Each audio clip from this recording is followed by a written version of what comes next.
बॉलीवुड सितारे नए साल का जश्न धूमधाम से मनाते नजर आए और उसकी तस्वीर अपने फैंस के साथ साझा की। रणबीर कपूर की माने तो कपूर ने भी न्यू ईयर सेलिब्रेशन की एक तस्वीर शेयर की, लेकिन इस तस्वीर में एक चूक हो गई। फोटो में टेबल पर रखा सिगरेट का पैकेट भी कैद हो गया। जैसे ये तस्वीर सोशल मीडिया पर वायरल हुई, लोगों ने नीतू कपूर और आलिया भट्ट की मां सोनी राजदान को जमकर ट्रोल करना शुरू कर दिया। फोटो वायरल होते ही सोशल मीडिया पर लोग अपनी प्रतिक्रियाएं देने लगे। कई लोगों ने इसे लेकर नीतू कपूर की आलोचना की तो कुछ ने उनका व्यक्तिगत मामला बताया। एक यूजर ने लिखा, ऐसी चीजें पसंद नहीं आती। वहीं कुछ ने इसे नीतू कपूर और सोनी राजदान की निजी पसंद बताया। ये पहली बार नहीं जब कपूर को इस तरह की ट्रोलिंग का सामना करना पड़ा है। 2018 में रणबीर कपूर भी सिगरेट पीने की वजह से बुरी तरह ट्रोल हुए थे। उत्तर भारत इन दिनों भीषण सर्दी की चपेट में। राजधानी दिल्ली समेत पूरे उत्तर भारत में कड़ाके की ठंड और घने कोहरे से जनजीवन प्रभावित कर दिया है। इस बीच लखनऊ में भीषण ठंड को देखते हुए कक्षा 8 तक के सभी स्कूलों को बंद करने का आदेश जारी किया गया। वहीं कक्षा 9 से 12 तक के छात्रों की पढ़ाई के लिए ऑनलाइन कक्षाएं संचालित करने के निर्देश दिए गए। लखनऊ के जिलाधिकारी कार्यालय ने आदेश जारी करते हुए कहा, उत्तर प्रदेश बेसिक शिक्षा परिषद प्रयागराज द्वारा 26 दिसंबर 2024 को जारी निर्देश के अनुसार परिषद के स्कूलों में पूर्ववत व्यवस्था लागू रहेगी। सभी स्कूलों में 4 जनवरी 2025 से 11 जनवरी 2025 तक कक्षा 8 तक के छात्रों के लिए अवकाश होगा। बेंगलुरु में आयोजित मंदिर सम्मेलन के उद्घाटन समारोह में प्रख्यात कथावाचक देवकी नंदन ठाकुर ने बड़ा बयान दिया। उन्होंने कहा, जब वक्फ बोर्ड हो सकता है तो सनातन बोर्ड क्यों नहीं। देवकी नंदन ठाकुर ने एक बार फिर मंदिरों को सरकार के नियंत्रण से मुक्त करने और सनातन बोर्ड के गठन की मांग उठाई है। देवकी नंदन ठाकुर ने कहा कि सरकार द्वारा मंदिरों का नियंत्रण धर्म के साथ अन्याय है। उन्होंने उदाहरण देते हुए कहा कि तिरुपति बालाजी मंदिर से हर साल 500 करोड़ राज्य सरकार को दिए जाते हैं, लेकिन इस धनराशि का उपयोग धर्मांतरण और प्रसाद में मिलावट के लिए किया जा रहा है। उन्होंने चेतावनी दी कि यदि सनातन बोर्ड का गठन नहीं किया गया तो सरकार बदलने पर मंदिरों की सुरक्षा खतरे में पड़ सकती है। ठाकुर ने हिंदुओं से अपील की है कि वो मंदिरों की रक्षा के लिए माला के साथ भाला भी उठाएं। उन्होंने सनातन बोर्ड को देश के शंकराचार्य की अध्यक्षता में गठित करने की मांग की।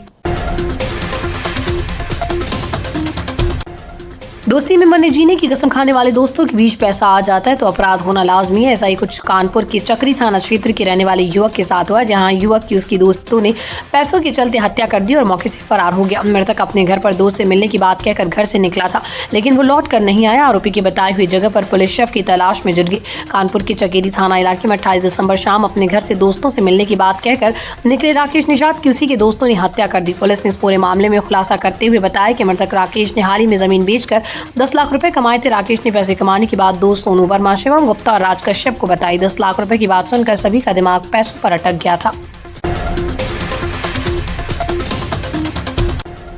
बसपा संस्थापक कांशीराम ने 80 के दशक में दलित और शोषितों के बीच राजनीति की चेतना जगाने का काम किया। दलित सियासत का ऐसा राजनीति का प्रयोग किया कि बसपा ने यूपी में 4 बार सरकार बनाई।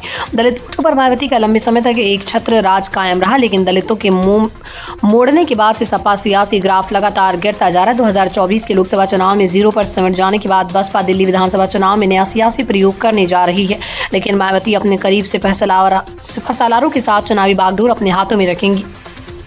दिल्ली की सत्ता पर भले ही बीएसपी कभी काबिज न हुई हो, लेकिन उसकी धमक शुरू हो रही है। बसपा के कई सीटों पर अच्छा खासा वोट मिलता रहा है। आम आदमी पार्टी के गठन और अरविंद केजरीवाल की राजनीतिक उदय के बाद से बसपा से दलित वोट पूरी तरह खिसक गया। जैसे 2025 के चुनाव में वापसी के लिए मायावती ने प्रदेश की सभी 70 विधानसभा सीटों पर पूरे दमखम के साथ चुनाव लड़ने का प्लान बनाया है। इसे लेकर उन्हें सियासी कसरत शुरू कर दी और दिल्ली चुनाव उनकी देखरेख में होगा। सुप्रीम कोर्ट ने हाल ही में बुजुर्गों को लेकर बहुत अहम फैसला सुनाया, जिससे बुजुर्गों को खासा फायदा होने वाला है। साथ ही इस फैसले के बाद बच्चे बुजुर्ग माता पिता का ख्याल रखेंगे, उनके साथ अच्छा व्यवहार करेंगे। ऐसी उम्मीद की किरण सामने आई। भारत में भी ऐसे बहुत से केस सामने आए हैं जहां माता पिता के बच्चों के नाम प्रॉपर्टी करने के बाद बच्चे उनके साथ अच्छा व्यवहार नहीं करते, उनका ख्याल नहीं रखते और उन्हें अकेला छोड़ देते हैं। हालांकि कोर्ट ने के फैसले के बाद अब ऐसा करना मुमकिन नहीं हो पाएगा। कोर्ट ने फैसला सुनाया है कि बच्चों को अब माता पिता की प्रॉपर्टी और बाकी गिफ्ट दिए जाने के बाद एक शर्त में शामिल होगी कि वो माता पिता का ख्याल रखें, उनकी जरूरतों को पूरा करें। और अगर बच्चों ने ये चीज नहीं की और माता पिता को उनके हाल पर अकेला छोड़ दिया तो उनसे सारी प्रॉपर्टी और बाकी गिफ्ट वापस ले लिए जाएंगे। प्रधानमंत्री नरेंद्र मोदी ने शनिवार को ग्रामीण भारत महोत्सव 2025 का उद्घाटन किया। इस दौरान उन्होंने इस महोत्सव में शामिल कलाकारों और कारीगरों से बातचीत की। दिल्ली के भारत मंडपम में आयोजित इस समारोह में पीएम मोदी ने कहा, यह आयोजन भारत की विकास यात्रा का परिचय है। विकसित भारत के लिए गाँव का समृद्ध होना जरूरी है। गाँव आत्मनिर्भर होगा तभी देश आत्मनिर्भर होगा। पीएम मोदी ने कहा, जो गाँव में जिया है वो गाँव को जीना जानता है। मैंने गाँव में भी जिया है और गाँव की संभावनाओं को भी देखा है। गाँव में विविधताओं से भरा सामर्थ्य होता है। ग्रामीणों का जीवन आसान बनाना है, तभी भारत आत्मनिर्भर होगा। देश में गरीबी कम होना शुरू हो गई है। उन्होंने कहा कि जिन्हें किसी ने नहीं पूछा उन्हें मोदी जी ने पूछा। जो इलाके वंचित है अब उन्हें बराबरी का हक मिल रहा है। पिछले कुछ महीनों से लगातार सोशल मीडिया पर खबरें आ रही थी कि बच्चन फैमिली में मनमुटाव चल रहा है। ऐश्वर्या राय और अभिषेक बच्चन के रिश्ते को लेकर भी तरह तरह की बातें हो रही थी। कहा तो यहाँ तक भी गया कि ऐश्वर्या राय और अभिषेक बच्चन जल्दी तलाक भी लेने वाले। इन खबरों को हवा तब मिलने लगी जब लंबे वक्त तक दोनों साथ में नहीं देखे गए। हालांकि ऐश और अभिषेक ने कभी अफवाहों पर अपनी चुप्पी नहीं तोड़ी। इस बीच ऐश और अभिषेक अपनी बेटी आराध्या के साथ एक बार फिर से नजर आए हैं। फैंस इस फैमिली को एक साथ देखकर काफी खुश है। सोशल मीडिया पर एक वीडियो सामने आया। वीडियो में ऐश्वर्या राय और अभिषेक बच्चन अपनी बेटी के साथ एयरपोर्ट पर कैप्चर हुए। अभिषेक वायरल क्लिप में पहले नजर आते हैं तो वो अपनी पत्नी ऐश्वर्या और बेटी का इंतजार भी करते हुए देखे गए। वहीं ऐश्वर्या अपनी बेटी के साथ एयरपोर्ट से बाहर की ओर आती है। आराध्या के चेहरे पर उस वक्त मुस्कुराहट भी देखने को मिलती है। हैप्पी फैमिली को देख उनके चाहने वाले काफी खुश हैं। टीम इंडिया के स्टार खिलाड़ी जसप्रीत बुमराह की चोट को लेकर बड़ा अपडेट सामने आया। ऑस्ट्रेलियाई दौरे के 5वें और अंतिम टेस्ट मैच के दौरान बुमराह को अचानक मैदान छोड़ते हुए देखा गया। वो ट्रेनिंग किट में स्टेडियम से बाहर जाते नजर आए, जिससे अटकलें लगाई जाने लगी कि मैदान पर कोई समस्या हुई। टीम इंडिया के युवा गेंदबाज प्रसिद्ध कृष्णा ने प्रेस कॉन्फ्रेंस के दौरान बुमराह की चोट को लेकर जानकारी दी। 5वें टेस्ट मैच के दूसरे दिन का खेल समाप्त होने के बाद प्रसिद्ध कृष्णा ने बताया कि बुमराह को पीठ में दर्द की शिकायत थी, जिसके बाद वो स्कैन के लिए गए। उन्होंने कहा कि स्कैन रिपोर्ट के बाद मेडिकल टीम कोई अपडेट दे पाएगी। फिलहाल मेडिकल टीम उनकी निगरानी कर रही है।